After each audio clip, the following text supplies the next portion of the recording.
오늘의 정치권 이슈를 살펴보겠습니다. 김관옥 계명대 교수, 최수영 시사평론가 두 분과 함께하겠습니다. 어서 오세요. 안녕하세요. 먼저 국민의힘이 민주당에 다시 TV토론, 양자토론을 제안했다라는 소식 조금 전에 국회 연결해서 들었는데요. 관련돼서 국민의힘 목소리 다시 한번 듣고 오겠습니다. 법원의 가처분 결정의 취지는 방송사 초청 토론회가 선거에 미치는 영향이 크다는 것으로 방송사 초청이 아닌 양자 간 합의에 의한 토론회 개최는 무방한 것으로 판단이 됩니다. 기합의된 양당 간의 양자 토론을 실시할 것을 제안합니다. 이와 관련한 세부 사항을 논의하기 위해 오늘이라도 실무 협상하기를 기대합니다. 네, 어제 법원의 판단이 나오고 나서 이게 하루 만에 예상치 못한 흐름으로 전개가 되고 있는 것 같습니다. 법원에서는 다시 한번 요약을 해드리면 2명의 후보만의 양자 토론은 적당하지 않다. 사자 토론으로 해라라고 법원이 판단을 했고요. 방송사에서 그래서 사자 토론의 날짜를 몇 가지 주면서 자칫 협상을 시작을 하려고 했는데 국민의힘이 방송 상관없이 국회나 제3의 장소에서 이재명 후보, 윤석열 후보 둘만 토론하자. 그리고 심상정, 안철수 후보까지 포함되는 토론은 별도로 나중에 하자. 이런 제안을 했고 이 당사자인 나머지 3명의 후보들은 약속이나 한 듯 반발하고 있습니다.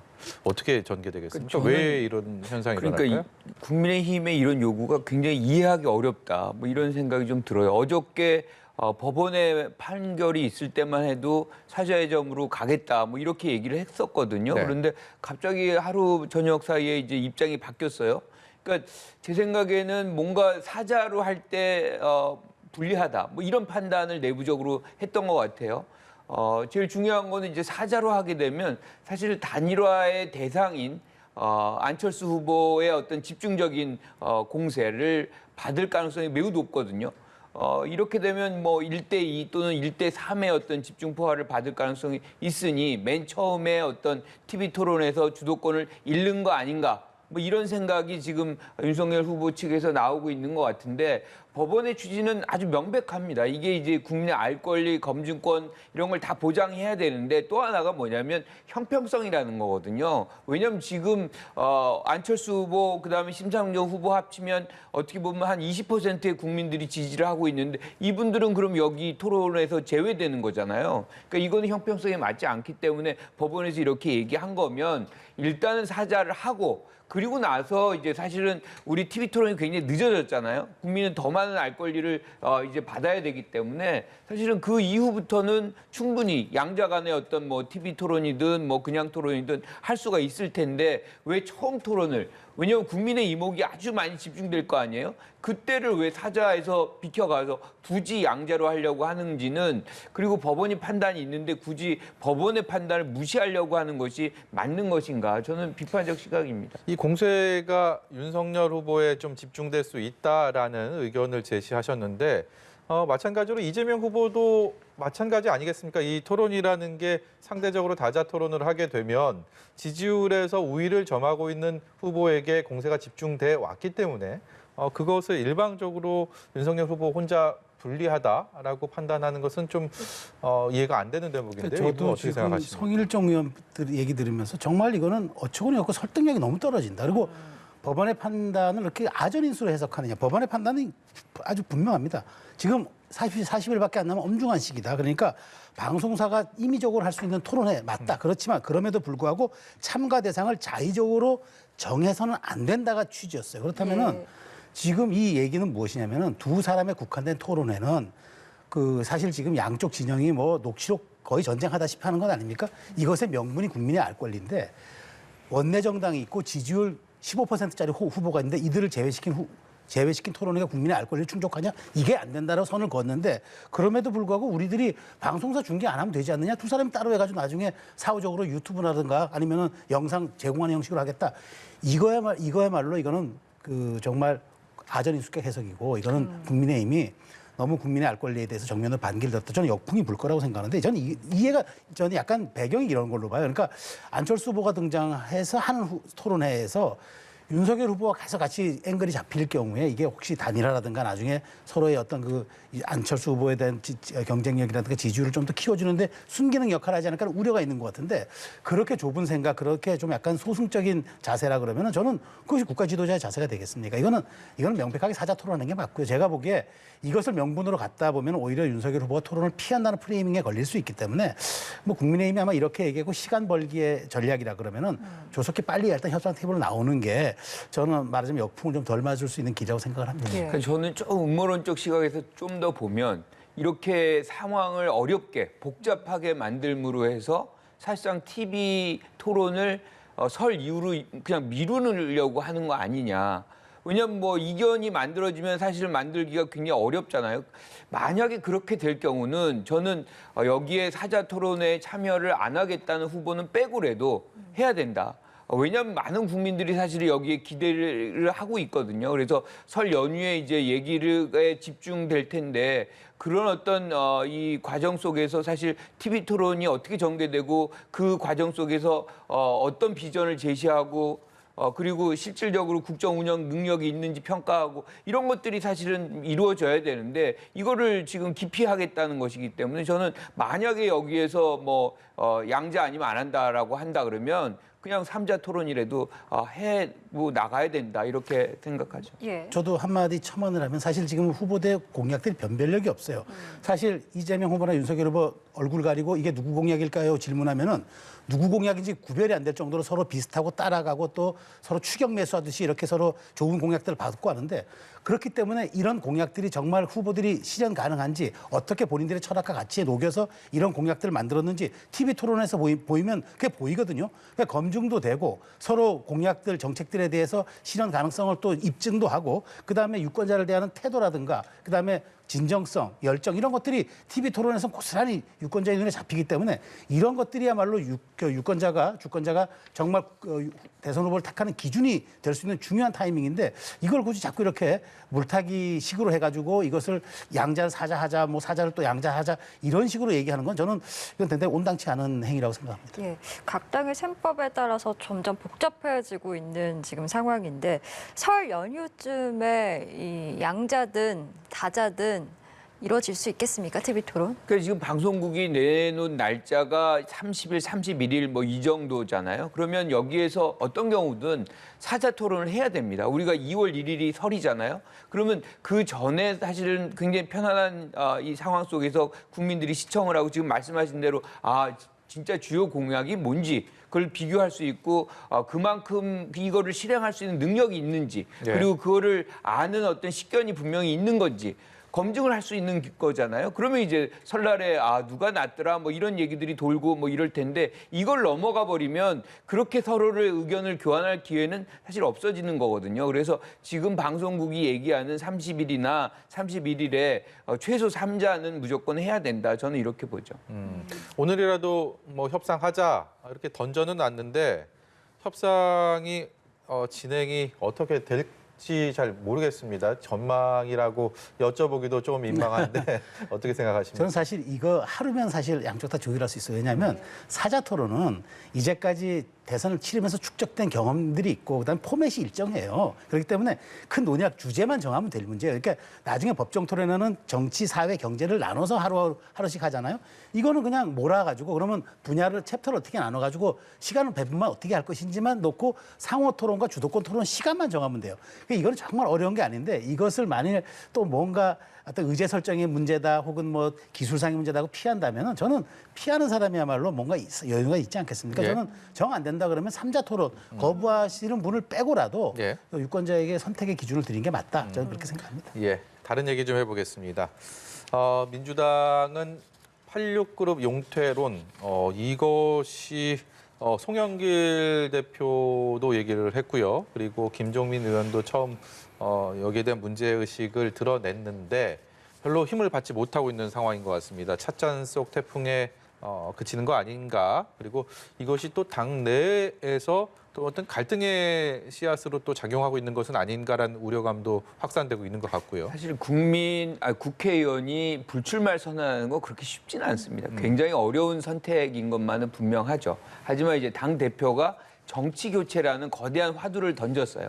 그러면서 거기서 기득권을 내려놓고 자기 혁신을 하고 그리고 뭐 책임 정치를 하는 그렇게 해서 세 곳에 사실상 그들이 책임져야 되는 세 곳에는 무공천을 한다. 뭐 이런 것까지 지금 나와 있거든요. 그러면서 본인도 이제 불출마를 선언했습니다. 그러면서 586들의 어떤 용태 이거를 이제 주창을 한 거죠. 그러면 왜 586들이 용태를 해야 되느냐? 당위론적으로 보면 사실 586의 역할은 굉장히 사실 많았어요. 민주화를 이루어냈고 민주주의를 어느 정도 공고화시켰고 예. 상당 부분 역할을 했습니다. 하지만 여전히 고인물의 기득권이라는 부분에서는 우리가 사실 이견도 또 없습니다. 왜 이 정치 교체에서 또 다른 중요한 게 뭐냐면 세대 교체거든요. 586이 계속해서 유지되고 있는 한 사실상 들어오고자 하는 사람이 그 역할을 담보받을 수 없거든요. 그렇다 그러면 신세대들은 안 들어오는 거죠. 그러니까 계속해서 정당의 구성원들의 연령이 노령화가 되는 것이고 사고 자체도 사실은 새로운 어떤 청년들의 민심을 받기 어려운 구조로 변화되고 있는 거예요. 그러니까 이것을 생산력을 갖고 뭔가 이 에너지를 이제 만들어내려면 새로운 세대들이 들어와야 되는 것이고 그거는 세대 교체고 그러려면 586이 좀 역할을 해줘야 되는 거죠. 그리고 네. 여태까지 586이 리더 역할을 했잖아요. 그러면 지금도 이런 새로운 정치를 열어가는 데 있어서 리더들이 희생을 하는 모습을 보인다면 저는 뭐 586의 어떤 역사적 평가는 그들은 민주화도 그리고 어떤 정당의 민주주의의 어떤 세대 교체도 다 이루어냈다라는 평가를 받을 수 있는 아주 좋은 기회라고 생각을 해요. 예, 586이 역할을 해줘야 된다라는 말씀이신데 사실상 지금 4일째 후속 주자가 나타나고 있지 않는 상황이거든요. 또 더군다나 가장 먼저 문제를 제기했던 김종민 의원이 이건 사람의 형태 문제가 아니라 제도의 뭐 문제라고 얘기했잖아요. 그러니까 바로 민주당 내부 선대위 내부에서 김우영 선대위 부대변인이 뭐라 했습니까? 이것이야말로 요설이다.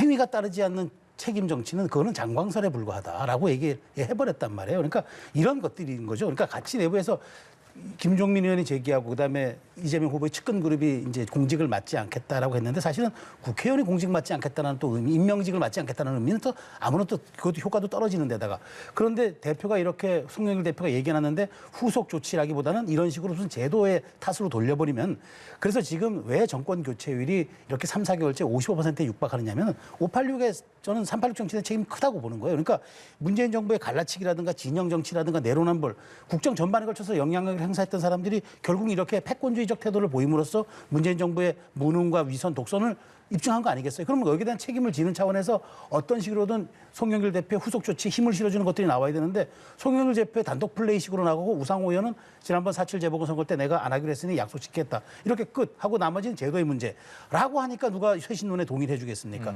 이재명 후보가 그렇지 않아도 여러 가지 공약과 제도도 많이 쏟아내도 너무 많은 잦은 말바꿈 때문에 오히려 표만 의식한 행위가 아니냐고 사람들이 의구심, 실용주의가 아니라 기회주의가 아니냐고 생각을 하는데 이렇다면 이렇게 뚝심 있는 후속 조치들을 보여줄 때만 민주당의 변화와 혁신이 이재명 후보의 지지율뿐만 아니라 민주당의 체질 개선으로 나타날 텐데 그런 것들이 없으니까 국민들이 동의 안 하는 거잖아요. 이 지점들을 고민해야 되는데 자꾸만 이것을 제도의 탓으로 돌려버리거나 혹은 이건 뭐 시간이 흐르면 또 해결되겠지라는 식의 접근은 저는 이거는 뭐 정치 쇄신에 전혀 도움이 안 된다고 생각합니다. 이런 용단을 하는데도 골든타임이라는 게 있지 않겠습니까? 그렇죠. 등 떠밀려서 어쩔 수 없이 나도 불출마하겠다라고 하는 것보다는 이런 상황이 조성이 됐을 때 뭔가 그 결단을 해야지 그만큼의 기대했던 효과가 또 나올 텐데 그런 시간들이 지나가고 있는 느낌이 많이 듭니다. 그러니까 선언을 하면 그것의 후속 조치가 이어질 때 그 동력이 계속 이어지고 더 커지는 그런 현상이 발생할 텐데 지금 586의 어떤 선언이 그렇게 지금 나오고 있지 않아요. 그런데 저는 나올 수밖에 없다라고 생각을 합니다. 왜냐하면 이 상황을 민주당 지지자, 여권 지지자들은 계속 보고 있어요. 이분들이 2년 후에 가면 국민들이 다 잊었겠지라고 생각을 하지만 사실은 쭉 보면서 공천 과정이라든가 선거에 나가서의 어떤 평가 이거 다 거기에 계산해서 할 겁니다. 그래서 저는 오히려 아까 말씀드린 대로 586이 여기서 뭔가 희생적 선택을 한다. 그러면 그것이 본인의 어떤 이 정치 역사에 아주 큰 역할로 남는 것이지 예. 여기서 그냥 자리를 보존하는 것에 있다 그러면 후배나 국민들, 지지자들 그렇게 좋평가 받기 쉽진 않거든요. 그래서 저는 이런 부분에서 좀 더 역할을 586이 여태까지 리더 역할을 했잖아요. 그리고 민주화도 이루어냈고 많은 역할들을 했습니다. 그래서 이번에도 또 그런 역할 한번 해주면 좋겠다. 그리고 아까 내로남불 말씀하셨지만 윤미향, 뭐 이상직 그리고 박덕흠 의원들 제명권이 있잖아요. 이 제명권도 사실은 우리 역사상 제명이 있었던 적은 딱 한 번이에요. 그러니까 박정희 정권이 김영삼 총재를 제명했던 거 그거 한 번뿐이 없는데 사실 어렵죠. 국회가 국회의원을 제명하는 게 어렵지만 이게 딱 내로남불이거든요. 여기에서 뭔가를 정리를 해준다 그러면 그러면 이제 이들의 어떤 특권 의식이라든가 이런 것들이 사라지고 사실상 이 보편적 가치가 적용이 되겠구나라는 어떤 믿음을 국민들에게 주겠지만 계속해서 이것을 더 늦춘다. 지금 당대표가 얘기를 했어요. 하지만 뭐 국민의힘은 뭐 윤리위에 지금 안 나오겠다라고 얘기하는데 그거 상관없이 사실은 가야 됩니다. 계속 가서 사실상 정치 쇄신에 대한 어떤 힘을 민주당이 보여준다 그러면 국민들은 민주당은 그렇게 이제 자기 감싸기 안 하고 실질적으로 문제가 있으면 그거를 정리하는구나라는 신뢰를 받을 수 있거든요. 그래서 저는 이것도 날짜를 빨리 뭐 이 예컨대 설날 전에 우리는 언제 처리한다라는 얘기를 좀 국민들에게 약속을 해주면 좋겠어요. 네. 예. 그런데요, 이러한 민주당의 정치개혁 쇄신론이 오히려 당내 새로운 갈등으로 비화할 수 있다라는 우려의 시각들도 나오고 있는 상황이거든요. 먼저 관련 내용 듣고 대담 이어가도록 하겠습니다. 본질적인 걸 내놔야 되는데 너무 변죽을 올리는 거. 말하자면 배가 아픈데 예. 뭐 소화제를 먹거나 배 아픈 약을 먹어야지 네. 발등에 소독약 바르면 되겠습니까? 김건희 씨에 대해서 공격을 하다 보니까 예. 어느 경우고 네거티브도 이제 과유불급이라고 예. 지나치면 효과는 없고 오히려 역효과가 날 수 있지 않나 지금 생각됩니다. 예, 오늘 이상민 의원 언론 인터뷰를 통해서 586 용태론, 이 책임론이 오히려 갈등만 유발해서 소모적으로 흐를 수 있다. 이 부분을 좀 지적을 했습니다. 그러면서 강경초선 책임론과 관련해서도 일부 책임이 있다. 이렇게 쓴소리를 했는데 지금 배가 아픈데 소화제가 아니라 발등에 소독약을 발랐다. 그러니까 이 쇄신안이 어떻게 보면 처방법을 잘못 짚고 있다라는 지금 비판을 한 것 같거든요. 어떻게 보셨는지요? 이상민 의원의 지적도 타당한 점이 있어요. 왜냐하면 사실은 윤석열 후보를 검증해야지 왜 김건희 씨를 검증했느냐. 그 바람에 역풍 맞은 것 아니냐. 오히려 그러면 너희들은 뭔데라고 역풍 맞았다. 그런 지적 타당하죠. 그리고 지금 뭐 586의 책임만 있습니까? 초선 의원들 책임도 있죠. 왜냐하면 네거티브 하지 말자 그러는데 또 갑자기 또 국감장에서 또 그런 녹취록을 또 틀고 또 법무장관에 질의하고 이게 초선들도 지금 사실은 보면 여기에 대한 정치개혁, 이 민주당의 책임에 대한 위기에 대한 책임이 없느냐? 있죠. 저는 민주당과 이재명 후보의 위기는 신뢰 위기라고 생각합니다. 그러니까 지난번에 공천 안 하겠다고 해놓고 또 당원 바뀌어서 또 당원을 어기면서까지 공천을 하고 그다음에 윤미향 의원 이런 건들에 대해서도 계속 내려놓고 감싸고 그다음에 이런 것들이다 보니까 어떤 쇄신책을 내놔도 최소한 이런 걸 당원에 반영하거나 아니면 당론으로 해서 입법을 하거나 이렇게 해야 국민들이 믿는데 말로 해놓고 그다음에 뒤집는 게 다반사였는데 그러다 보니까 그것은 386의 문제든 초선의 문제든 이건 당내의 어떤 신뢰의 문제 그다음에 프로세스의 문제로 직면하기 때문에 이런 점에 대해서는 저는 민주당의 총체적 반성이지 이것을 꼭 586의 책임만 물어서는 안 된다. 그렇게 좁게 가서 건 곤란하지만 그럼에도 불구하고 제안을 했으면 후속 조치가 있어야 진정성 있는 거 아니겠습니까? 예. 이 개혁안 중에서 쇄신안 중에서 또 한 가지 이 보궐선거 때 일부 지역에 대해서 특히 종로를 포함해서 공천하지 않겠다라는 부분은 뭐 이해가 되는데 이 3선 초과 금지 동일 지역에 대해서 이것은 좀 논란의 여지가 있다는 얘기도 많고요. 민주당 내에서는 물론이고 당연히 뭐 국민의힘도 여기에 대해서 반발을 하고 있고 이 부분은 좀 어떤 결과를 내게 될지 참 관심이 가는데요. 이거를 뭐 법으로 정하지 않아도 되거든요. 그러니까 정당이 그냥 정강 정책에 해서 그냥 동일 지역에 3선을 안 하는 걸 한다.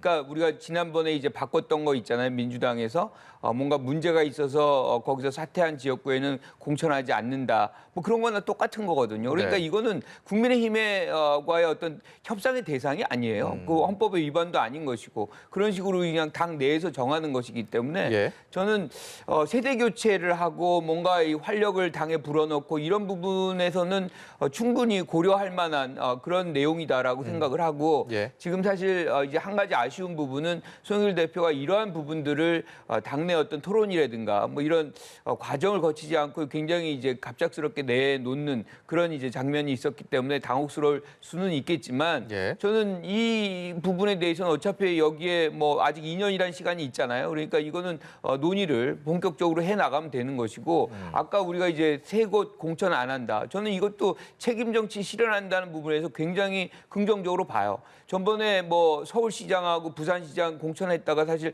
굉장히 어렵게 된 거 아닙니까? 네. 그게 이제 불신을 받게 되는데 굉장히 큰 역할을 했어요. 그리고 나서 지금 이제 세 곳인데 종로는 성격이 다르죠. 안성과 이제 청주 성당 같은 경우는 이제 선거법 위반이 있으니까 당연히 이제 그런 것인데 지금 서초하고 대구 중남은 한다는 겁니다. 사실 여기는 굉장히 어려워요. 해도 어렵습니다. 그런데도 여기를 한다라고 하고 다른 데를 안 한다는 거는 다른 데의 문제는 우리로부터 나온 문제이기 때문에 우리가 책임진다는 것이고 여기는 사실 국민의힘의 책임이 있는 거거든요. 하나는 아버지의 땅 투기 의혹, 또 하나는 완전한 비리죠. 50억을 받았다는 그분입니다. 곽성도 전 의원의 지역구예요. 그렇다 그러면 이게 같이 적용된다 그러면 사실은 국민의힘도 여기에 공천하면 안 되는 거거든요. 국민들은 보고 있어요. 아, 국민의힘은 이렇게 비리로 문제가 있어서 사실은 이제 뭐 국회의원을 그만둬도 그냥 또 하는구나. 이건 책임 정치에서는 거리가 멀구나. 라는 것을 사실은 노렸을 수도 있다. 그래서 네. 이 부분에 대해서는 대비 효과가 있겠다. 이렇게 보죠. 뭐 저도 그 짧게 말씀드리면은 국민의힘이 좀 부담을 가질 수도 있겠다는 생각이 듭니다. 그러니까 어쨌든 이런 혁신적인 자기 희생적인 모습들은 이런 부분에 대해서 과연 기득권 내려놓기 차원에서 볼 수 있기 때문에 이런 부분을 국민의힘도 공천 과정을 조금 진지하게 들여다볼 필요가 있겠다는 생각이 듭니다. 예, 알겠습니다. 저희 좀 다른 얘기 해보겠습니다. 윤석열 후보가 청와대 전체를 국민에게 돌려주겠다라는 정치 분야 공약을 발표를 했습니다. 대통령 집무실은 물론이고 관저도 이제 옮겨서 국민과 소통하는 대통령이 되겠다 이렇게 강조를 했는데 앞서서 문재인 대통령이 내놨었던 이 광화문 집무실 정책에서 조금 더 한 발 나아갔다 뭐 이런 평가들이 나오더라고요. 뭐 그거랑 매한가지죠. 똑같은 얘기입니다. 사실은 그게 가능했으면 아마 문재인 대통령이 했을 거예요. 그런데 이제 경호상으로 그게 그렇게 쉽지가 않거든요. 그러니까 대통령의 경호가 위협받는 어떻게 보면 이제 이 운신이 제약받는 그런 장면 속에서 어떻게 직무를 원활하게 볼 수가 있겠습니까? 그러니까 경호라는 것은 굉장히 중요한 사안이고 대통령이 위급해지는 상황을 자초한다는 것 자체도 굉장히 사실 경솔한 부분이 있는 거거든요. 예. 지금 굉장히 듣기는 좋죠. 이건 뭐 시민에게 돌려주고 뭐 회사원처럼 출근해가지고 같이 일한다. 저는 그 부분에서 굉장히 현실성이 좀 떨어진다는 생각을 하고요. 오늘 저도 저 기자회견을 봤는데 뭐가 달라지는지 지금도 위원회가 있고 민간 위원들이 참여하고 있고 다 하고 있거든요. 그런데 그냥 뭐 최고의 뭐 전문가, 최고의 학자 다들 최고들이 하고 계십니다. 그래서 본인만 최고를 지금 영입할 수 있는 건 아니거든요. 네. 대통령이 되면 다 영입이 되죠. 그래서 뭐가 변화가 있는 건지 조금 저는 아쉬운 기자회견이었다 이렇게 사실상 생각합니다. 현실성이 떨어진다는 지적이신데요. 뭐 저는 그렇게 보진 않습니다. 예. 지금 뭐 청와대를 해체하는 수준으로 하겠다는 건데 핵심은 두 가지거든요. 공무원들은 비서실장 중심으로 정해시키겠다. 그다음에 민간인 합동위원회는 미국 백악관식으로 해서 경제정책 자문회의를 하겠다는 건데 네. 저도 제가 청와대 근무해봤지만 비서동하고 본관이 너무 멀리 떨어져 있어요. 그래서 자전거 타고 가거나 차량을 타고 도보로 이동하기 어려운 거리인데 그런 것들을 좁히고 사실상 청와대를 국민에게 돌려주고 나는 광화문 대통령이 돼서 국민과 직접 소통하겠다. 특히나 문재인 대통령이 소통의 문제에 대해서는 많은 또 한계를 드러냈기 때문에 그런 점을 공략한 공약인데 이런 것들 토론해놔서 잘 설명하면은 국민들의 설득력이 있지 않을까 저는 그렇게 생각합니다. 예, 알겠습니다. 오늘 저희 두 분 말씀은 여기까지 듣도록 하겠습니다. 김관욱 계명대 교수, 최수영 시사평론가와 함께했습니다. 오늘 말씀 고맙습니다. 고맙습니다.